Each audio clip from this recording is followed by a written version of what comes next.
After माय birthday series got ended, मी रात्रीच अजिबात झोपू शकत नव्हते. इतके दिवस इतका वेळ स्क्रीन बघून फॉर कॉलेज अँड यूट्यूब माझं डोकं फिरलं होतं. I could not even seat without my phone for 5 minutes. Screen time वाढल्यामुळे डोकेदुखी वाढली होती ते वेगळंच.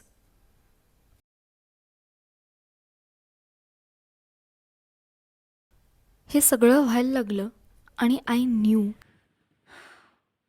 Need a digital detox.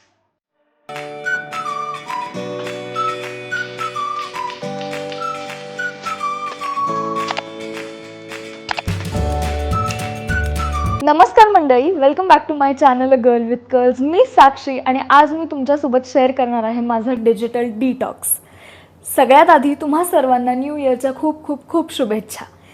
मला असं वाटत होतं की आपण ह्या डिजिटल जगात इतकं जगतोय, इतकं वावरतोय की ऑफलाईन किंवा स्लो डाऊन करणं हे खरंच खूप कठीण होत चाललं आहे. So I was like what better start to the new year apart from a digital detox. Honestly speaking माझं रुटीन खरंच इतके दिवस खूप चांगलं होतं, पण झालं असं की जेव्हा माझा थोडा हेवी कोर्स सुरू होता त्याचसोबत माझी बर्थडे सिरीज सुरू होती. सो बर्थडे सिरीज संपल्यावर तो हेवी कोर्स पण संपून गेला आणि त्यानंतर जो कोर्स सुरू झाला तो खूपच चिल आहे आणि तो चिल असल्यामुळे जास्त काही काम नाही आहे. सो माझा टाईमपास जास्त व्हायला लागला. मी जास्त नेटफ्लिक्सवर टाईमपास करायला लागले, रील्स परत जास्त स्क्रोल करायला लागले. काही त्याचं असं मेजर कारण नव्हतं, बट आपोआप हे सगळं व्हायला लागलं होतं. सो एक दिवस असा आला की मला शांत झोपच लागत नव्हती. मला समजतच नव्हतं आता काय करावं. ना झोप लागत होती, ना झोप येत असताना मला झोपू वाटत होतं. I was more on my phone rather than taking rest. म्हणून मी असा विचार केला की digital detox is a must. Me as a challenge नाही घेते हे. माइंडफुली हळूहळू कमी करणार आहे, कारण अचानक जेव्हा आपण काहीतरी कमी करतो किंवा सोडून देतो तेव्हा खरंच खूप त्रास होतो. सो माझे काही नियम आहेत ह्या डिजिटल डिटॉक्ससाठी, हे मी आज तुमच्यासोबत शेअर करणार आहे. माझा पहिला नियम असा आहे की मी सकाळी उठल्यावर 1 तास फोन नाही बघणार आहे. I am very good at it to be very honest, कारण माझे डोळेच नीट उघडत नाहीत सकाळी. सो मला जास्त काही जमत नाही फोन बघणं. मी बाथरूममध्ये पण गेल्यावर मी अशी अशी अशी अशी अशी बघत असते सगळ्या गोष्टी. सो माझ्याच्यानी काही फोन पहिल्या 1 तासात तर नाहीच बघणं होत. So that's a good thing. ह्या रूलचा दुसरा भाग असा आहे की रात्री झोपण्याच्या 1 तास आधी मी फोन बघणार नाही आहे. I am very bad at it. सकाळचं माझं रुटीन फिक्स्ड असल्यामुळे मला जास्त फोन बघायची गरज वाटत नाही. फक्त असं होतं की जेव्हा मी झोपणार असते ना त्याच्या 1 तास आधी मात्र मी बऱ्यापैकी फोन बघते. सो मला असं वाटतं की हे 2 तास माझ्या दिवसातले फोन मला अजिबात बघायचा नाही आहे. नंबर 2 आहे नो फोन झोन. आता मध्ये मी लायब्ररीमध्ये वगैरे गेले होते जेव्हा मला असं वाटलं की खूपच फोन बघणं होतं आहे. सो कुठे जावं ज्याने मी फोन नाही बघणार.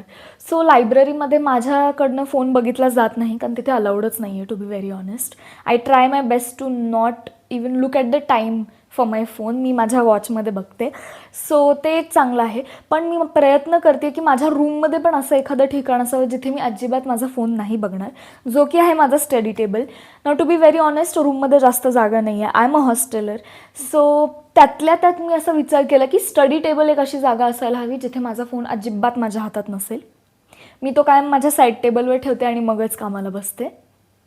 तिसरी जी गोष्ट आहे आणि जी माझी आई माझ्या डोक्यावर बसली आहे खूप दिवस झाले की साक्षी हे बंद कर, which is carrying my phone to the bathroom. I know it's very gross, don't worry, I do clean my phone weekly. I know ही चांगली गोष्ट नाही आहे अजिबात, आणि मी बऱ्यापैकी आता कमी केलं आहे फोन बाथरूममध्ये घेऊन जाणं. कधीतरी असं होतं की मला कपडे धुताना भांडी धुताना कंटाळा येतो म्हणून फोन असतो, बट मी असं प्रयत्न करणार आहे की बाकी पण सगळ्या गोष्टी म्हणजे कपडे धुणं, भांडी घासणं हे सुद्धा मी एका शांत वातावरणात करीन. मी माझ्या विचारांसोबत राहीन, कारण मला माहिती आहे, आय नो बऱ्याचदा आपण काहीतरी काम करत असतानाच आपले विचार जास्त चालतात. सो म्हणजे जसं की भांडी घासणे आणि कपडे धुणे, not while we are studying of course. So माझा हा प्रयत्न असणार आहे की मी अजिबात माझा फोन माझ्या बाथरूममध्ये घेऊन नाही जाते. चौथी जी गोष्ट मला फॉलो करायची आहे ती म्हणजे मी माझ्या दिवसातला 1 तास कोणता तरी मला स्वतःला देणारे फोन बघायला, आणि apart from that I will try my best to keep the apps locked. कारण काय होतं आहे ना, मी टायमर सेट केलं आहे मेंटली की 3 तासाच्या वर स्क्रीन टाईम नाही जायला पाहिजे आणि माझा 9 to 5 फोन बंदच असतो, म्हणजे ॲप्स बंद असतात इंस्टाग्राम आणि यूट्यूब. पण होतं काय ना की मी जातेच बोर व्हायला लागल्यावर आणि 5 मिनटाचं 15 मिनटाचं टेक अ ब्रेकवाला टायमर लावून बघतेच. पण ते इतक्यांदा होतं की 3 तासाचा तो जो बेंचमार्क होता तो कुठेच्या कुठे जायला लागला आहे आता आणि त्यामुळे मग डोकं दुखणं, डोळे दुखणं असं होतं आहे. आणि एनिवेज मी लॅपटॉपवरती खूप काम करते, सो लॅपटॉप पण बघा, फोन पण बघा, म्हणजे दिवसभर ऑलमोस्ट स्क्रीनकडेच बघते आहे मी rather than other things. So मी असा विचार केला की, आणि मी हे कधी केलं नव्हतं ह्याच्या आधी, त्यामुळे मला असं वाटतं की आता हे करणं खूप गरजेचं आहे की मी माझ्या दिवसातला 1 तास कोणता तरी फोन बघायला अलॉट करणार आहे. आय होप तुम्हाला माझे नियम आणि डिजिटल डिटॉक्सची पद्धत बरी वाटली असेल किंवा आवडली असेल. मला कमेंट करून कळवा. मी जसं सांगितलं आधी पण चॅलेंज म्हणून नाही घेते, पण हे काही नियम आहेत जे मी आजपासून फॉलो करणार आहे. सो चला आपण एक कम्युनिटी फॉर्म करूया जी डिजिटल डिटॉक्स करते. कमेंट करा जर तुम्ही हे सगळे नियम आजपासून फॉलो करणार असाल. पुन्हा भेटूयात पुढच्या आठवड्यात. तोपर्यंत बाय बाय.